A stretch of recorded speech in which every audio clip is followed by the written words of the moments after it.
Guys, taan na pod tay repair nga laptop Asus. So Asus ROG siya, naka RTX na gyapon.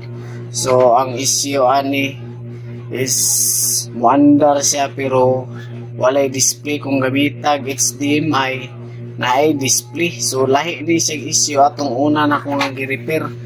Kay katong una na kung gi-repair naa siya display pero black. Kung ilisa ni mo LCD, black lang gyapon pero na display kani siya wala gid sa display. Ilisa no LCD, wala gyapon sa display black. So to duha na ka technician nag-repair ani. Una nga technician ilisa LCD, wala na ayo. So wala siya pending unsay daot kay wala siya nakita nga daot sa board daw. Sunod gipa-check nila ingon daw sa technician flex daw kuno ang daot. So dili po siya sigurado mo to nga wala gihapon. So mo to nga gi-recommend sa akong kauban, gikuha niya, gidala niya dito sa shop mo to nga pagtan-aw nako. So lahi gid siya issue kay wala black kid siya, wala siya display ngay mo makita bisan pag ispatan nimo siya. So lahi ni siya issue kay sa atong isa. So pag check giablihan na akong laptop, pag check na ko sa 19 volts present ra ba ang 19 volts. So may 19 volts pero nganong black screen ang mugawas pero goods man ang board kay magamita HDMI na may display mo na nga ako ning gibungkag kay sagara man gud naagid sa likod ang problema ani kay ang circuit ani sa LVDS sa LCD nasa likod niyang mga pisa. So akong gitan-aw gitrapuhan ako daan, pagtan-aw na ako wala ko nakita nga daot.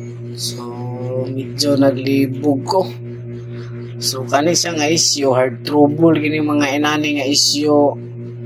Kung dili ka expert di gini sa tultulan, dili po nimo pwede patakaan nimo kay imbis good pa ang board na matiwasan mamatay noon gamay nimo sipyat ani maguba ning laptop di na maayo. Posible madawat ang processor o PCH kung magpataka lang ka ani o jumper kinaara may na missing ani nga voltahe. Sumo lang ako sa tan-aw sa ayo wala man YouTube ra ko, wala po sa YouTube. So ang wala tay lain mga choice ani so gamit ang schematic or board view. So kailangan gid kabalo kitag board view ba. So mo ni guys nagamit ko board view. So katong gusto asa makakuha og board view BIOS bin file. So akong recommend sa inyo kan Binapix ko po kayo pero nalay bayad. So gusto mong libre na bad caps na libre diya sa badcaps.com, registered lang mo diya sa Binapix. Guwapo ang ilang service niya, dalira kayo mo reply lang admin niya kung mangayo kong tapang niya, dalira sila mo reply. So akong gitanaw sa board view naasay 3 volts. So nga nakalisod ani nga 3 volts kung wala nagandar ang laptop dili ni mo makita ani nga 3 volts. So ako ning gi-analyze kaning 1 2 3 usara ni siya nga pin. So kaning ikaupat nga pin 3 volts gyapon ni.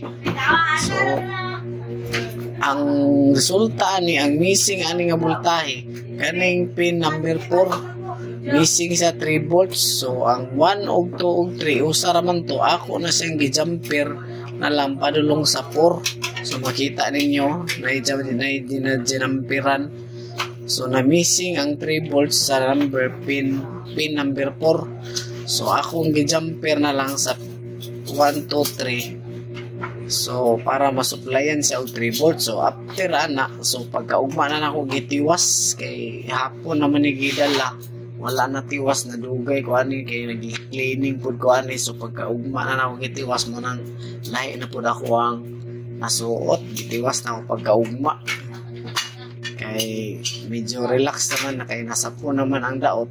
So bungkag ta ato na dayon mag-uhag thermal. So wala pa na matesting kung goods na ba o dili. So akong pending murag maura to'y problema na missing ang 3 volts. So importante makabalo kita og lantaw board view no. Mga inana nga problema dili pwede tsamba-tsamba kay tsamba-tsamba lang wala guba gid ang laptop. So broadview atong gamiton para masapon nato kung unsay nakulang nga voltahe. So kani siya wala pa na testingan pa rin nato ato kung iya symbol kay excited putaan ni kung mo display na ba ni ng laptop. So duha na ka technician ani nag-repair, wala gid nila ma-repair ba. So mga inani mo hard trouble na kailangan na kaning mga medyo expert. So kung di ka expert sa laptop iginin mo ni masapon inani nga mga issue kay hard trouble nabilong ni sa hard trouble. So mo na ni atong testingan kung mo display bagid ang laptop. So mura to tong gibuhat guys ha, gi-board view na to, gipangita na to ang missing ra ang 3 volts. So pin number 4, so jumper lang sa number pin 1 o 2 3. So makita nyo guys na na-display. So wala na meow na guys. So natay logo sa atong bag-ong nga coming nga soon nga opening shop namo. Tech Republic among name sa amo ang page o sa among shop, Tech Republic coming soon. So karon na nga bulan no, mga next week na siguro makabali nami. So dito mo bisita mo guys, basta laptop, MacBook, GPU, pusa na dra diha dada Tech Republic piragay sa CDO no? O kanara guys. Filme, o instinto selvagem que invade a sensação de perigo nos define. Fica um frio na barriga, tudo isso me lembra a cena de um filme. O instinto selvagem que invade a sensação de perigo nos define.